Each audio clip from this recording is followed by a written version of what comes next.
बिस्मिल्लाहिर्रहमानिर्रहीम। व्यूअर्स, आज हम बड़ा इंटरेस्टिंग टॉपिक डिस्कस करने जा रहे हैं, finding inverse of the matrix using row operations. इससे पहले आप मैट्रिसेस की इन्वर्सेस फाइंड करते आए हैं और उसमें एक मेथड डिटर्मिनेंट वाला भी था, जॉइंट मेथड, जिसमें डिटर्मिनेंट भी आप मालूम करके इसको डिवाइड करते थे। A inverse is equal to adjoint of A over determinant of A. लेकिन आज के लेक्चर में हम मैट्रिक्स की इन्वर्स फाइंड करना सीखेंगे यूजिंग द रो ऑपरेशंस। मैं आपको ज़रा याद करवाता चलूँ कि जो रो ऑपरेशंस हैं वो किस किस्म के होते हैं मैट्रिक्स के ऊपर रो ऑपरेशंस। जी, वो ज़रा आपको याद करवा दूँ। रो ऑपरेशंस, जी, पहला ऑपरेशन क्या है, कुछ याद? Interchange of any two rows.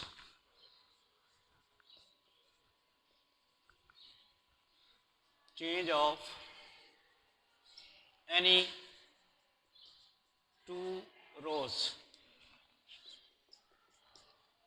और ये तो हो गया कि किसी भी दो रोज को आप इंटरचेंज कर सकते हैं, ये एक रो ऑपरेशन है।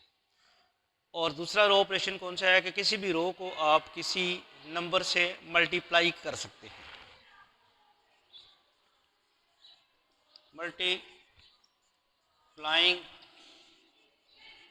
Any row by a non zero number. ठीक हो गया। और तीसरा ये है कि आप किसी भी रो को किसी भी नंबर से मल्टीप्लाई करा के किसी दूसरी रो में ऐड या सब्ट्रैक्ट कर सकते हैं। तो क्या होगा? Adding multiple of any row to an other row. तो ये तीन ऑपरेशंस हैं रो ऑपरेशंस। इनके अलावा कोई भी ऑपरेशन है जो है वो रो ऑपरेशन नहीं है, और वो डिफाइंड भी नहीं है और जस्टिफाइड भी नहीं है, और वो अपने करना भी नहीं है। क्या क्या कर सकते हैं रो ऑपरेशन में? कोई दो रोज को इंटरचेंज कर सकते हैं, किसी रो को किसी नंबर से मल्टीप्लाई कर सकते हैं, और किसी रो को किसी नंबर से मल्टीप्लाई करके उसको किसी और रो में ऐड कर सकते हैं। अब इसमें सब्ट्रैक्शन और डिवीजन खुद ब खुद ही आ जाती है। अब हम चलते हैं क्वेश्चन की तरफ।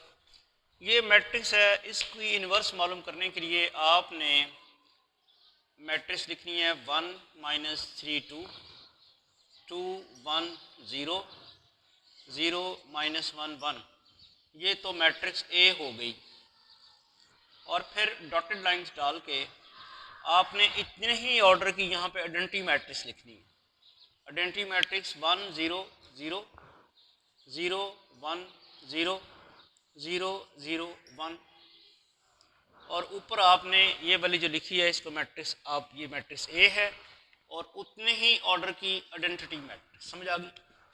इस मैट्रिक्स की इन्वर्स मालूम करने के लिए आप इसको इस फॉर्म में लिखें। ए यहाँ पे आ गई और उतने ही ऑर्डर की आइडेंटिटी मैट्रिक्स इधर। अब हम करेंगे ये कि रो ऑपरेशंस करेंगे और ये पूरी की पूरी रो कंसिडर करेंगे, ये वाली जिसमें मैट्रिक्स ए की रो भी शामिल है और आइडेंटिटी मैट्रिक्स की भी फर्स्ट रो शामिल है।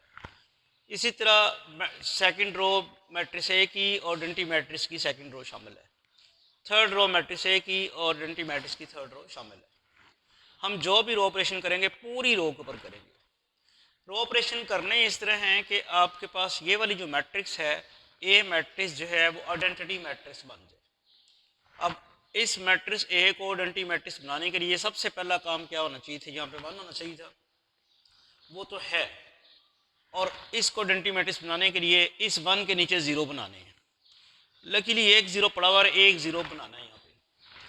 तो क्या करेंगे, ये जो रो नंबर 1 है इसको अगर हम 2 से मल्टीप्लाई करा के रो नंबर 2 में से सब्ट्रैक्ट करें तो यहाँ 0 बन जाएगा।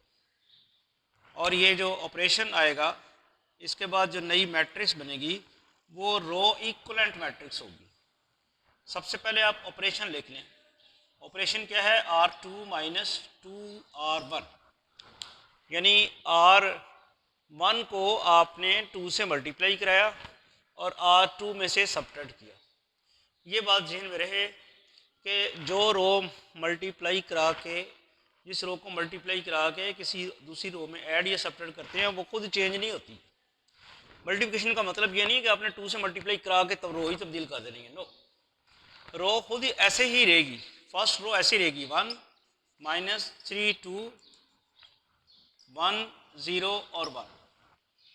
अलबत्ता जब आप इस फर्स्ट रो को 2 से मल्टीप्लाई कराएंगे और वो आपने दिमाग में करानी है, 2 से मल्टीप्लाई कराया, इस 1 को जब 2 से पूरी रो को जब 2 से मल्टीप्लाई कराएंगे तो यहाँ 2 आ चुका होगा और इस 2 में से इस 2 को सब्ट्रैक्ट करेंगे तो 0।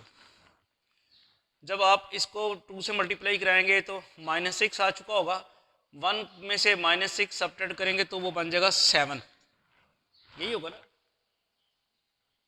यानी आप ये करेंगे ना 1 माइनस 6 तो ये वो 7 बन जाएगा। इसी तरह इसको 2 से मल्टीप्लाई कराया तो 4 हो गया, 0 में से 4 सब्ट्रैक्ट किया तो -4। फिर जी इसको 2 से मल्टीप्लाई कराया हुआ, 0 में से 2 सब्ट्रैक्ट हुआ तो -2। बाकी इसको 2 से मल्टीप्लाई करा के इसमें से सब्ट्रैक्ट करें 1 ही रहेगा, इसको 2 से मल्टीप्लाई करा के इसमें सब्ट्रैक्ट करें तो 0 ही रहेगा। तो ये हमने ऑपरेशन मुकम्मल कर लिया है। कौन सा ऑपरेशन था? ऑपरेशन था कि जी हमने इसको मल्टीप्लाई कराया है, रो 1 को 2 से और रो 2 में से सब्ट्रैक्ट कर दी। रो 3 तब्दील नहीं होगी, 0 -1 1 0 0 और 1। तो जी क्या हुआ, हम क्या काम कर रहे हैं, मैट्रिक्स ए जो थी इसको डंटी मैट्रिक्स बनाना चाह रहे हैं। डंटी मैट्रिक्स बनाने के लिए यहाँ 1 होना चाहिए था, वो पहले ही था, उसके नीचे 0 बनने चाहिए थे, वो बन गए हैं। अगला काम क्या है, जैसे आप देखते हैं डंटी मैट्रिक्स यहाँ 1 होता है उसके नीचे 0 होते हैं, फिर यहाँ 1 होता है उसके नीचे 0 होता है। अब हमने यहाँ 1 बनाना है। यहाँ 1 बनाने के दो तरीके हैं, या तो 7 से आप डिवाइड कर दें, जो कि हम नहीं करेंगे, या फिर इस रो 3 को 6 से मल्टीप्लाई करा के इसमें ऐड कर दें। ये समझ रहे हैं? यानी हम ये करते हैं, ये जो अगला ऑपरेशन होगा उसमें रो 3 को 6 से मल्टीप्लाई करा के रो 2 में ऐड कर देते हैं। यानी आप करेंगे रो 2 + 6 रो 3। अब इस ऑपरेशन में रो 1 तो कहीं नज़र नहीं आ रही, रो 1 तो चेंज नहीं होगी, तो रो 1 तो लिखें एज इट इज़ 1 -3 2 1 0 और यहाँ क्या था, यहाँ 0 नहीं था, ये चेक करें ज़रा, इसको ज़रा चेक करें ये ऑपरेशन कौन सा हुआ। तो ये 0 एज इट इज़ यहाँ पे, यानी फर्स्ट रो तो चेंज नहीं होनी, ये 0 एज इट इज़ आ जाएगा। 1 -3 2 1 0 0 1 -3 2 1 0 0। ये फर्स्ट रो तो इस ऑपरेशन में नहीं आ रही, वो चेंज नहीं होगी। अब बताएं क्या रो 2 चेंज होनी है या रो 3 चेंज होनी है? जी रो 2 चेंज होगी। रो 3 जैसे मैंने आपको बताया, जिसको मल्टीप्लाई करा के आप ऐड करते हैं वो खुद नहीं चेंज होती, अलबत्ता चेंज कौन सी होगी, जिसमें जाकर वो ऐड होगा। तो रो 3 भी एज इट इज रहेगी ना, 0 -1 1 0 0 और 1।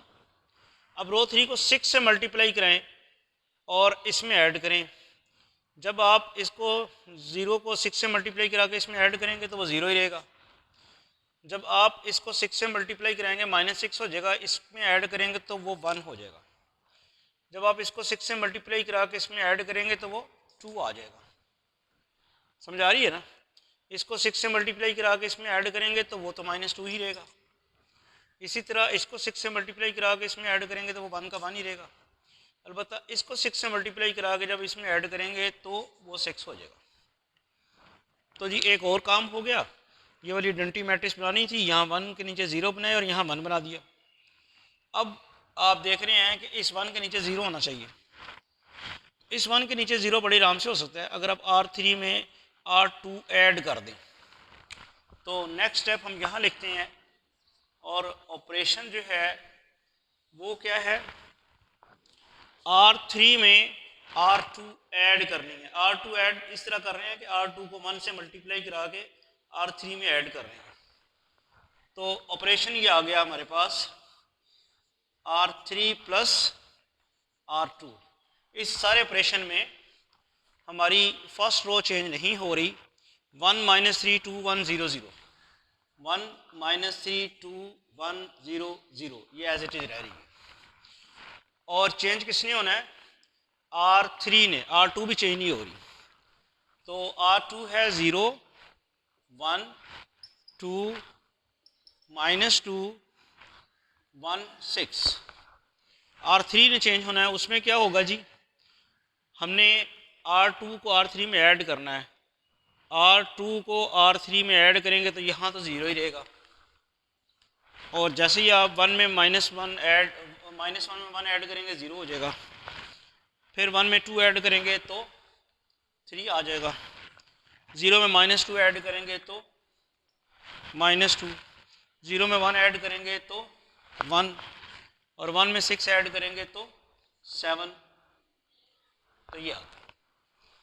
अब हम ग्रेजुअली चल रहे हैं, यहाँ 1 और इसके नीचे 0 बन चुका है, यहाँ 1 और इसके नीचे 0 बन चुका है, और यहाँ अब 1 बनाना है, ठीक है ना।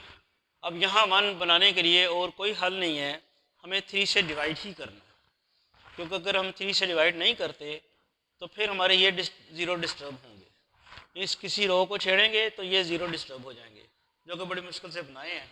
इसलिए 3 से डिवाइड करेंगे, और जो ऑपरेशन आप लिखेंगे वो क्या लिखेंगे? वो लिखेंगे 1/3 R3। इस ऑपरेशन में सिर्फ रो 3 चेंज होगी, चूँकि रो 3 को आप 3 से डिवाइड कर रहे होंगे। रो 1 चेंज नहीं होगी, वो रहेगी 1 -3 2 1 0 और 0, और दूसरी रो 0 1 2 -2 1 और 6, और तीसरी रो चूँकि इसको आपने 3 से डिवाइड करना है, 0 और 3 0, 0 और 3 0, 3 और 3 1, ये -2/3, ये 1/3, और ये 7/3। अब ज़रा बड़ी एहतियात करनी है ऑपरेशन करते वक्त, क्योंकि यहाँ फ्रैक्शन आ चुकी है। तो अब फ्रैक्शन वाली टर्म ऐड करते वक्त आपने बड़ी एहतियात करनी है। देखें, सबसे पहले यहाँ 1 और इसके नीचे 0 बनाए, फिर यहाँ 1 और इसके नीचे 0 बनाए। अब वापस इधर से चलना है आपने, ये ज़रा ख्याल कीजिएगा। ये जो 1 है इसके ऊपर सारे 0 बनाने हैं, तो इसके ऊपर 0 बनाने के लिए हमें 2 ऑपरेशन इस वक्त एट ए टाइम करने हैं। वो देखें कौन से 2 ऑपरेशन करने हैं। इसके ये जो R1 को 0 बनाना है यहाँ, तो मैं R3 को 2 से मल्टीप्लाई कराऊंगा और इसमें ऐड करूंगा। तो ऑपरेशन लिखता हूँ सबसे पहले R1 + 2R3, R1 + 2R3। अब ये ज़रा ध्यान से करना है। जब इसको मैं 0 को 2 से मल्टीप्लाई करा के 1 में ऐड करूँगा तो 1 ही रहेगा, सब्ट्रैक्ट करूँगा तो 0 को 2 से मल्टीप्लाई करा के इसमें से सब्ट्रैक्ट करूँगा तो वो वैसे का वैसे रहेगा।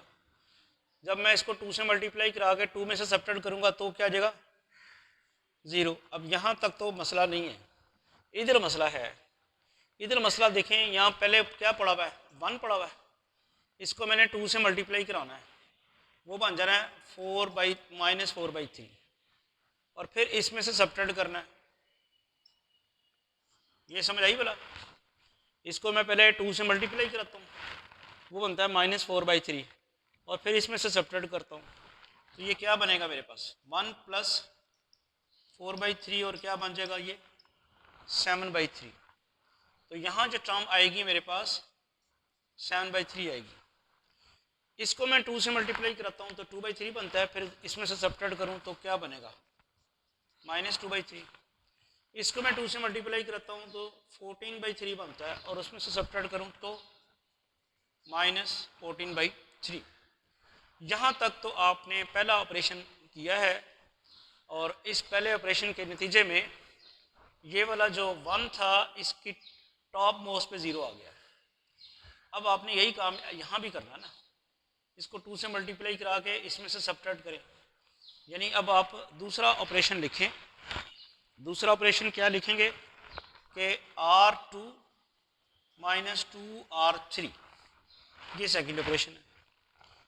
यानी आप R3 को 2 से मल्टीप्लाई, इसको 0 से को 2 से मल्टीप्लाई करा के इसमें से सब्ट्रैक्ट करें तो ये 0 ही रहेगा। इसको इसमें से मल्टीप्लाई करा 0 से 2 से मल्टीप्लाई करा के 1 में से सब्ट्रैक्ट करें, 1 ही रहेगा। इसको 2 से मल्टीप्लाई करा के इसमें से सब्ट्रैक्ट करें तो 0 हो जाएगा। तो मसला यहाँ पे है, पहले क्या है? -2 पड़ा हुआ है, और आपने क्या करना है, -4/3 करना है इसमें से, सही है ना। उसको जैसे 2 से मल्टीप्लाई कराया -4/3 आ गया। तो -2 -4/3 क्या बना, -2 + 4/3 -6 + 4/3 -2/3। तो यहाँ आ गया -2/3। इसी तरह जब आप इसको 2 से मल्टीप्लाई करा के इसमें सब्ट्रैक्ट करेंगे तो 1 - 2/3 वो क्या आ जाता है, 1/3। इसी तरह इसको 2 से मल्टीप्लाई करा के उसमें से सब्ट्रैक्ट करेंगे तो 6 - 14/3 वो आ जाएगा 18 - 14/3 और क्या बन जाएगा 4/3। समझ आ रही है। इसको 2 से मल्टीप्लाई करा के इसमें सब्ट्रैक्ट किया तो वो बन गया -2 -4/3। फिर 1 - 2/3 वो बन गया 1/3। फिर 6 - 14/3 वो 18 - 14/3 4/3। और थर्ड रो तो एज इट इज रहेगी ना, 0 0 1 -2/3 1/3 और 7/3। ये जो हमने कैलकुलेशन की है ताकि कोई गलती ना हो, इसको अब मिटा देता हूँ मैं। अगला काम क्या करना है, अगला काम सिर्फ यही रह गया, ये जो 1 है इसके ऊपर 0 लाना है। इसके लिए क्या ऑपरेशन होगा, बहुत ही आसान ऑपरेशन है। आप सिर्फ R2 को 3 से मल्टीप्लाई करा के R1 में ऐड कर देंगे, यानी R1 + 3R2। तो अब देखिए क्या होगा, जब मैं R2 को 3 से मल्टीप्लाई करा के इसमें ऐड करता हूँ तो ये 1 ही रहेगा। 3 से मल्टीप्लाई करा के इसमें ऐड करूँ तो 0 हो जाएगा। 3 से मल्टीप्लाई करा के इसमें ऐड करूँ तो ये 0 ही रहेगा। मसला अब यहाँ होगा, क्या करना है आपने, 7/3 पहले से मौजूद है और इसको कराना है 3 से मल्टीप्लाई। 3 से मल्टीप्लाई करा के क्या बन जाएगा, -2 रह जाएगा सिर्फ, और फिर वो आपने इसमें ऐड करना है। वो क्या बनेगा, वो बनेगा 1/3। तो यहाँ आपके पास क्या आ जाएगा 1/3, ठीक है। फिर यहाँ इसको भी हमने किससे मल्टीप्लाई कराया था, 3 से मल्टीप्लाई कराया हुआ है।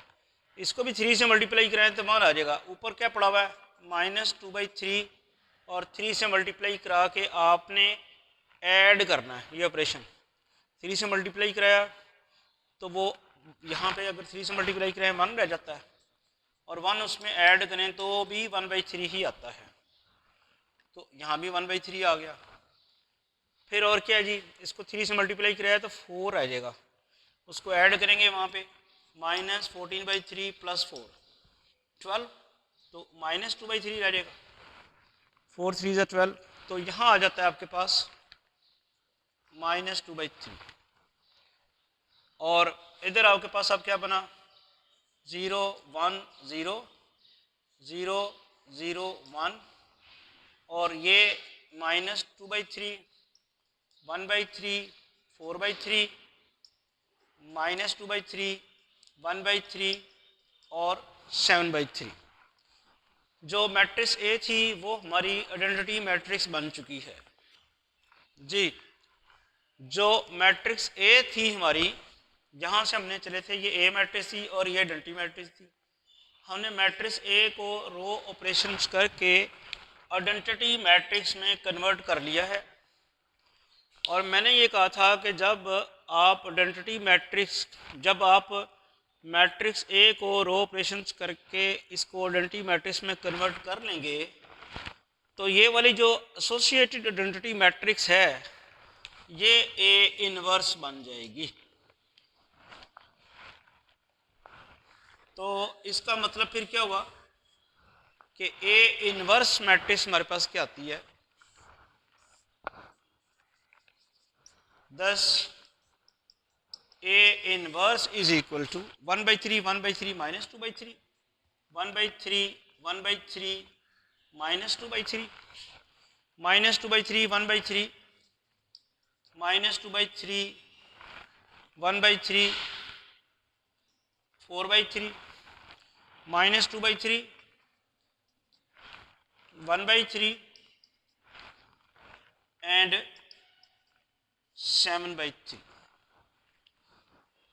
मैं क्विकली सारे स्टेप्स रिपीट कर दूं कि मैट्रिक्स ए थी, इसकी हमने इन्वर्स मालूम करनी है, और ऑब्वियसली ये इन्वर्टिबल मैट्रिक्स होगी, नॉन सिंगुलर मैट्रिक्स होगी, इसकी इन्वर्स मालूम कर सकती होंगे हम, इसकी इन्वर्स मालूम की जा सकती होगी। सिर्फ आपने ये करना है कि इस पूरी मैट्रिक्स को इस फॉर्मेट में लिख देना है और इसके साथ एसोसिएटेड उतने ही ऑर्डर की आइडेंटिटी मैट्रिक्स लिख देनी है। फिर आपने इस मैट्रिक्स के ऊपर रो ऑपरेशंस करते जाना है, और रो ऑपरेशंस करते करते ऑब्वियसली ये पूरी अब मैट्रिक्स कंसिडर होगी। पार्टीशन की हुई है कि इधर आपको नज़र आ जाए मैट्रिक्स ए और ये आइडेंटिटी मैट्रिक्स। आपने रो ऑपरेशन इसको इस मैट्रिक्स को देख के करने हैं और इसको आइडेंटिटी मैट्रिक्स बनाना है। ये आइडेंटिटी मैट्रिक्स यहाँ आके बन गई, और जिन रो ऑपरेशंस की मदद से ये आइडेंटिटी मैट्रिक्स बनेगी, उन्हीं रो ऑपरेशंस की वजह से जो ये मैट्रिक्स बनेगी ये ए इनवर्स होगी। और ये फिर ए इनवर्स क्या आ गया, 1/3 1/3 -2/3 -2/3 1/3 4/3 -2/3 1/3 and 7/3. This is the way how we can find the inverse of the matrix using row operations. Hopefully आपको समझ आ गई होगी। तो ये एक बड़ा इम्पॉर्टेंट टॉपिक था जिसमें हमने आज ये सीखा कि रो ऑपरेशंस की मदद से किसी मैट्रिक्स की इन्वर्स कैसे मालूम की जा सकती है। अब एक क्वेश्चन आपके ज़हन में आ सकता होगा कि अगर किसी मैट्रिक्स की इन्वर्स नहीं निकलती तो फिर क्या होगा। तो फिर ऑब्वियसली ये जो मैट्रिक्स आपके पास ए मैट्रिक्स है, ये वाली मैट्रिक्स आइडेंटिटी मैट्रिक्स में कन्वर्ट ही नहीं हो पाएगी। इसकी किसी एक रो में पूरे ज़ीरो आ जाएंगे, तो वो फिर हम कहेंगे ये मैट्रिक्स सिंगुलर मैट्रिक्स है, ये नॉन इन्वर्टिबल है, इसकी इन्वर्स एग्जिस्ट नहीं करती। बात समझ आ रही है कि उस सूरत में ये वाली मैट्रिक्स ए के ऊपर जब आप रो ऑपरेशंस करेंगे तो आइडेंटिटी मैट्रिक्स नहीं बनेगी। तो इस तरह आपने आज नई टेक्निक सीखी है जिसकी मदद से आप मैट्रिक्स की इन्वर्स मालूम करते हैं using the row operations. Next lecture में हम इंशाल्लाह कॉलम ऑपरेशंस की मदद से मैट्रिक्स की इन्वर्स मालूम करना सीखेंगे। ये याद रहे कि जब हम रो ऑपरेशंस लगाएंगे तो उसमें कोई कॉलम ऑपरेशन नहीं लगाना। वो जो मैंने 3 रो ऑपरेशंस लिखे हुए हैं उन्हीं में से कोई ना कोई रो ऑपरेशन यहाँ पे लगा के हमने ये क्वेश्चन सॉल्व किया है। Thank you.